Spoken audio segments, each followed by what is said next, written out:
ایک یہ کہ آپ نے کہا کہ جاتی واد کیول ہندو دھرم میں زیادہ مانا جاتا ہے، لیکن قرآن میں یہ کہا جاتا ہے کہ جاتی واد نہیں ہے. لیکن آپ دیکھیں گے اسلام میں تو سید ہے، پٹھان ہے، ان کو کافی اونچا درجہ دیا جاتا ہے، جبکہ جو نمن جاتی کے لوگ ہیں، جو دلت مسلمان ہیں، ان کے ساتھ بھید بھاؤ زیادہ تر کیا جاتا ہے. دوسرا کہ ٹرپل طلاق کے بارے میں بتائیے. میرا ایسا ماننا ہے کہ اسلام دھرم کو بدنام کرنے کے لیے کچھ ہندو سنگھٹنوں نے ٹرپل طلاق کو بہو پرچارت کیا اور بدنام کر دیا. بھارت کے جن جن میں یہ ماننا ہے کہ مسلمان عورتوں کے ساتھ اچھا ویوہار نہیں کیا جاتا، خاص کر ٹرپل طلاق کو لے کے. میں چاہتا ہوں کہ اس پر اسپشٹ کریں. Thank you. بھائی صاحب نے 2 سوال پوچھے. پہلا سوال کہ میں کہتا ہوں کہ اسلام میں جات پات نہیں ہے، تو اسلام میں سید ہے، پٹھان ہے، یہ سب کیا ہے؟ اللہ سبحانہ وتعالیٰ فرماتے ہیں سورہ حجرات میں، سورہ نمبر 49 آیت نمبر 13 میں، یا ایھا الناس انا خلقناکم من ذکر وانثی وجعلناکم شعوبا وقبائل لتعارفوا ان اکرمکم عند اللہ اتقاکم ان اللہ علیم خبیر. او انسانوں، ہم نے آپ کو ایک جوڑی سے پیدا کیا، ہم سنگل پیر، ایک جوڑی سے مرد اور عورت کی، اور آپ کو قبیلے میں تقسیم کیا تاکہ آپ ایک دوسروں کو پہچان سکے، نہ کہ آپ ایک دوسرے سے نفرت کریں. آپ کو قبائل میں تقسیم کیا تاکہ آپ ایک دوسرے کو پہچان سکے، نہ کہ آپ ایک دوسرے سے جھگڑے یا اختلاف پیدا کریں. اور سب سے اچھا انسان وہ ہے جس کے پاس تقویٰ ہے. قرآن شریف میں اللہ سبحانہ فرماتے ہیں کہ انسان کو پرکھا جاتا ہے نہ کہ ان کی جائیداد پہ، نہ دولت پہ، نہ رنگ کے اوپر کہ کالا یا سفید، نہ امیر یا غریب، لیکن تقوی پہ. اللہ سبحانہ تعالیٰ سے کتنی محبت ہے، کتنا خوف ہے. اور تقوی یہ چیز ہے جو انسان کو اوپر لے کے جاتا ہے دوسرے انسان سے. تو جات پات اسلام میں بالکل نہیں ہے. اور محمد صلی اللہ علیہ وسلم نے آخری حجۃ الوداع میں کہا کہ نہ کوئی عرب غیر عرب سے بہتر ہے، نہ کوئی غیر عرب عرب سے بہتر ہے، نہ ہی کوئی سفید انسان کالے سے بہتر ہے، نہ کوئی کالا انسان سفید سے بہتر ہے. صرف تقوی سے انسان اوپر ہو سکتا ہے. تو جات پات اسلام میں نہیں ہے. یہ تو سرنیم ہے، خان، پٹھان، شیخ، سید، یہ سرنیم ہے. سرنیم مطلب جیسا ہوتا ہے نا سرنیم، مثال کے طور پر انڈیا میں کتنے لوگ کا سرنیم ہے، دیسائی سرنیم ہے، پٹیل ہے، جوشی ہے، جو بھی ہے، یہ سرنیم ہے. کدھر بھی قرآن یا حدیث میں نہیں لکھا گیا ہے کہ خان شیخ سے اوپر ہے. ہاں، شیخ جو عربک میں ہم سر کہتے ہیں، سر مطلب محترم، تو اس طریقے سے عربی میں شیخ ایک لقب ہے جسے عربی کے اندر کہا جاتا ہے محترم، یا کوئی ضعیف انسان کو یا کوئی مالدار انسان کو، وہ الگ لقب ہے. لیکن جہاں تک کہ سرنیم میں اسلام میں کئی بھی جات پات اونچی نیچی بات ہے ہی نہیں، یہ بالکل غلط ہے. لیکن میں جانتا ہوں کہ کچھ مسلمان دیہات میں اس کو مانتے ہیں کہ میں پٹھان ہوں تو اور اونچا ہوں، میں شیخ ہوں تو اونچا ہوں، سید ہوں تو اونچا ہوں. یہ ان کی غلط فہمی کی وجہ سے کچھ مسلمان، بہت کم ہیں، لیکن میں جانتا ہوں یہ بالکل اسلام نہیں کہتا ہے کہ انسان کو جات پات کے اونچ نیچ کے اندر بنایا گیا ہے. آپ کا دوسرا سوال تو 3 طلاق کا کہہ رہے تھے کہ میڈیا کافی 3 طلاق اچھال رہی ہے، اور اس کا کیا جواب ہے؟ افسوس کی بات ہے کہ معاشرے میں، مسلمان کے معاشرے میں 3 قسم کی طلاق ہے. مسلمان کے معاشرے میں، سوسائٹی میں، ایک طلاق بدعت، طلاق ایک ساتھ میں کو ہو جاتی ہے. ایک طلاق حسن، جو طلاق دو، 1 ماہ رکو حیض کے لیے، پھر طلاق دو، پھر رکو، پھر تیسرا طلاق دو. اور تیسرا طلاق کے حسن، جو بالکل صحیح طریقہ ہے جو قرآن شریف کے ہے، طلاق دو اور 3 ماہ رکو. قرآن کی آیت ہے سورہ بقرہ میں، سورہ نمبر 2 آیت نمبر 228 میں لکھا ہوا ہے کہ جب بھی آپ طلاق دیں گے تو 3 ماہ یا 3 حیض کی عدت ہے. تو طلاق پورے مکمل ہونے کے لیے 3 حیض یا 3 ماہ، 3 منسٹرل سائیکل اور 3 منتھلی کورسز مسٹ ہے، کمپلسری ہے. افسوس کی بات ہے کہ یہ جو اختلاف امت میں ہے اس کی ایک وجہ ہے. ایک صحیح حدیث ہے ابن عباس رضی اللہ عنہ، وہ فرماتے ہیں کہ محمد صلی اللہ علیہ وسلم کے دور میں 3 طلاق ایک ہی مانی جاتی تھی. حضرت ابو بکر کے دور میں 3 طلاق ایک ہی مانی جاتی تھی. حضرت عمر کے پہلے 2 سال کے دور میں 3 طلاق ایک ہی مانی جاتی تھی. لیکن اس کے بعد حضرت عمر رضی اللہ عنہ اس سچویشن کو دیکھ کے وہ کہتے اگر کوئی شخص 3 دے دیا تو 3 ہو جاتی ہے. اس حدیث کی وجہ سے جو اختلاف امت میں ہے، اور کئی علماء میں اختلاف ہے، لیکن علماء میں اختلاف ہے، رہیں گا ایک منچ پہ آئیں گے کہ اللہ عالم. لیکن اگر آپ قرآن کی روشنی میں پڑھتے ہیں، قرآن میں طلاق کا ذکر کیا گیا ہے سورہ بقرہ میں، سورہ نمبر 2 آیت نمبر 228 سے لے کے 240 تک، اور سورہ طلاق میں سورہ نمبر 65 آیت نمبر 1 سے 7. جو قرآن مجید میں طلاق کا ذکر ہے اس کے اندر یہ ہے کہ کبھی کوئی ڈفرینس آف اوپینین، کوئی جھگڑا ہو جاتا ہے شوہر اور بیوی میں، تو پہلا شوہر بیوی بیٹھ کے بات کرے. ایسا نہیں کہ بیوی نے نمک زیادہ ڈال دیا اور طلاق طلاق طلاق کہہ دیا اور طلاق ہو گیا. اگر بیوی میں نمک زیادہ ڈالا، بولے آپ کو نمک کم چاہیے، معاملہ سلجھ جائے گا. بیٹھ کے بات کرو. پھر بھی بات نہ بنے تو اللہ تعالیٰ فرماتا ہے سورہ نساء میں سورہ نمبر 4 آیت نمبر 35 میں کہ آپ کے درمیان ایک حکم رکھو، ایک آربیٹر بیوی کی طرف سے، ایک آربیٹر شوہر کی طرف سے. مطلب آربیٹر حکم کہتے ہیں، آربیٹر کو حکم رکھو بیوی کی طرف سے اور شوہر کی طرف سے، اور معاملہ کو سلجھا لو. پھر بھی اگر بات نہیں مانے تو آپ پھر طلاق دے سکتے ہیں. جب طلاق دیتے ہیں تو کئی اس کے کرائٹیریاز ہے کہ حیض کے وقت طلاق مت دو، جب آپ غصے میں طلاق مت دو، شراب کی حالت میں طلاق مت دو. اس کے بعد جب طلاق دیا جاتا ہے تو 3 ماہ رکنا چاہیے. طلاق کے احسن ہے جو بالکل صحیح طریقہ ہے. طلاق دو اور 3 ماہ رکو، اور 3 ماہ کے اندر اگر آپ رجوع کرنا چاہتے ہیں اپنی بیوی سے تو رجوع ہو سکتے الحمدللہ. اگر 3 ماہ تک آپ سمجھتے نہیں مجھے میرے بیوی سے الگ ہونا ہی چاہیے، تو 3 ماہ کے بعد عدت گزرنے کے بعد آپ دونوں میاں بیوی نہیں رہتے، آپ الگ ہو جاتے. لیکن اس کے بعد اکثر مسلمان بھی نہیں جانتے قرآن کی آیت کیا ہے. قرآن شریف میں لکھا ہوا ہے سورہ بقرہ میں سورہ نمبر 2 آیت نمبر 232 میں کہ اگر وہ شخص اپنی پرانی بیوی سے پھر سے شادی کرنا چاہتا ہے تو مت روکیے. تو اگر طلاق ہو چکا ہے صحیح طریقے سے، طلاق کے احسن کے طریقے سے، اور 3 ماہ ہو گئے، عدت گزر گئی، 6 مہینے بعد اگر لگا بھائی جو میں نے کیا غلط کیا، میں پھر سے شادی کرنا چاہتا ہوں، تو وہ آدمی اپنی پرانی بیوی سے پھر سے نکاح کر سکتا ہے. لیکن نیا نکاح نیا مہر، نیا نکاح نیا مہر، جو کئی مسلمان نہیں جانتے. افسوس کی بات ہے کہ ہم مسلمان قرآن کو ترجمے کے ساتھ پڑھے ہی نہیں، صحیح حدیث کو ترجمے کے ساتھ پڑھے ہی نہیں. اگر ہم قرآن شریف کو صحیح طریقے سے پڑھیں گے اور صحیح حدیث پہ عمل کریں گے تو یہ جو غلط فہمیاں ہیں دور ہوئیں گی.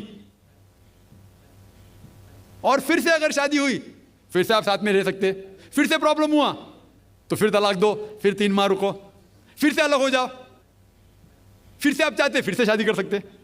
3 بار جائز ہے، تیسری بار آخری بار ہے. اس کے بعد آپ پھر سے شادی نہیں کر سکتے جب تک وہ دوسری کسی سے شادی نہیں کرے. لیکن میں نے اپنی زندگی میں ایک بھی شخص میرے زندگی میں نہیں آیا جو طلاق کے حسن کیا، صحیح طریقے سے طلاق دیا، علیحدہ ہو گئے، پھر نکاح ہو گیا، پھر علیحدہ ہو گیا، پھر نکاح ہوا، پھر علیحدہ ہوا. میں نے کوئی بھی شخص میرے زندگی میں پورے دنیا میں ایسا شخص کے بارے میں سنا ہی نہیں جو صحیح طریقے سے کیا اور بچھڑ گیا، پھر سے شادی کی، پھر سے بچھڑ گیا، پھر سے نکاح کے، پھر بچھڑ گیا، پھر شادی کرنا چاہتا ہے. اگر آپ صحیح طریقے سے قرآن کے اوپر عمل کریں گے تو یہ نوبت آئیں گی نہیں. اور کچھ لوگ جو اسلام کو مذاق بنائیں اور کیا کہتے ہیں کہ اچھا اگر ایک ساتھ میں دے دیے، 3 طلاق دے دیے، ہو گئی، ابھی کیا حلالہ کرو. قرآن کہتا ہے 3 طلاق ایک ساتھ میں بھی دیں گے تو ایک ہی ہوتی ہے. محمد صلی اللہ علیہ وسلم کے وقت میں 3 بھی ایک ساتھ میں دینا ایک ہی ہوتا تھا. حضرت ابو بکر کے ٹائم میں بھی 3 طلاق ایک ہی ہوتا تھا. حضرت عمر کے دور میں لوگ جو کہتے 3 طلاق 3 ہوتی ہے، کئی علماء کہتے ہیں کہ ان نے یہ اپنے فتوے پہ رجوع کیے اور انہیں افسوس تھا کہ یہ فتویٰ انہیں دیے، اور کئی لوگ کہتے ہیں نہیں ان کا فتویٰ صحیح تھا. اس میں امت کا اختلاف ہے. لیکن اگر قرآن کی روشنی میں دیکھیں گے تو 3 طلاق ایک ساتھ میں بھی دیں گے تو ایک ہی ہوتی ہے. حضرت عمر کے دور میں رضی اللہ عنہ انہوں نے کہا تھا کہ ہم اسے کہہ نہیں سکتے کیا وہ غلط ہے. لیکن علماء یہ کہتے ہیں، مثال کے طور پر ابن تیمیہ، شیخ ابن تیمیہ، وہ کہتے ہیں کہ یہ حضرت عمر میں اللہ بھی پلیز رضی اللہ عنہ، وہ محمد صلی اللہ علیہ وسلم نے جو کہا اس کے اوپر نہیں ہے. اسی لیے ہمیں بات ماننا چاہیے قرآن اور اللہ کے رسول کی. اس کے اندر حضرت عمر میں اللہ بھی پلیز تھے رضی اللہ عنہ، انہوں نے رجوع کیا. اسی لیے وہ کہتے کہ 3 طلاق بھی ہوئیں گی تو ایک ہی ہوتی ہے، 3 نہیں ہوتی. اس میں امت کا اختلاف اس لیے ہے کہ ہم نے قرآن پڑھے ہی نہیں. ہم اگر قرآن پڑھیں گے صحیح طریقے سے اور جانے، کئی لوگ یہ سمجھتے ہیں کہ طلاق کے لیے 3 بار بولنا ضروری ہے، اگر 3 بار نہیں کہیں گے طلاق ہوتی ہی نہیں. وہ ان کی نادانی ہے، وہ ان کی جہالت ہے. تو ہمیں کیا کرنا چاہیے؟ یہ میڈیا اچھال رہی ہے، ہم مسلمانوں کو یہ طلاق کا طریقہ جو صحیح طریقہ ہے طلاق کے احسن، اس کو عام کرنا چاہیے اور یہ کہنا چاہیے کس بنیاد پہ طلاق دی جا سکتی ہے، کب دی جا سکتی ہے، کیسے موقع پہ دی جا سکتی ہے، دینا چاہیے کہ نہیں. تو یہ سب اگر ہم مسلمان عام کریں گے تو انشاءاللہ یہ اختلاف جو امت میں ہے وہ نہیں رہیں گا اور میڈیا اسے اچھال رہی ہے. I want to ask a very little question that regarding that talaq, what do you explain? I acknowledge. But the thing is, if you pace down the history of human civilization, then you will find women are always being suppressed, oppressed, depressed, humiliated, and dilapidated in this country, especially. But as far as talaq is concerned, the whole, diverse power, determining power is laying with the husband or husband's hand. But in case a woman who is in a very grave situation and she wants to talaq to her husband, the what is the system is there in your Islam? You just explain. What is the women's power in there in talaq, as far as talaq is concerned? Should I give the answer in English or Urdu? You can give it in English. English. Well, asked the question that what powers does a woman have to give divorce to the husband? Can she give talaq? And he rightly said the women in this country are degraded. Islam uplifts the woman. Regarding as far as divorce is concerned, broadly there can be 5 types, broadly. One is by mutual consent of both husband and wife. Number 2 is unilaterally by the will of the husband. Number 3, that if it's mentioned in the nikah nama, in the marital contract, that she too can give divorce, it's known as talaq-e-tawfiz or talaq-e-isma. Even she can give unilateral divorce, if it's mentioned. I mean, while marrying, the husband and wife, when they marry, they can put down any clause which is optional, as long as she doesn't ask the husband to do something which is prohibited or prevents him from doing something which is compulsory. She can ask anything which is optional. So a woman, while getting married, can put a clause, is known as talaq-e-tawfiz, that she too can give unilateral divorce, and if the husband agrees, she can give. 3rd type. 4th type is, if it's not mentioned in the nikah nama, that the woman too can give unilateral divorce. Then, if the husband ill-treats her, or does not give her due rights, she can go to the judge, the qazi, and do nikah-e-fasq. And the 5th type is khula. That maybe the husband is very good. He is giving all the rights and all the facilities. Yet she wants to part for personal reasons. She can request the husband to give divorce, and he gives divorce. That's known as khula. Hope that answers the question.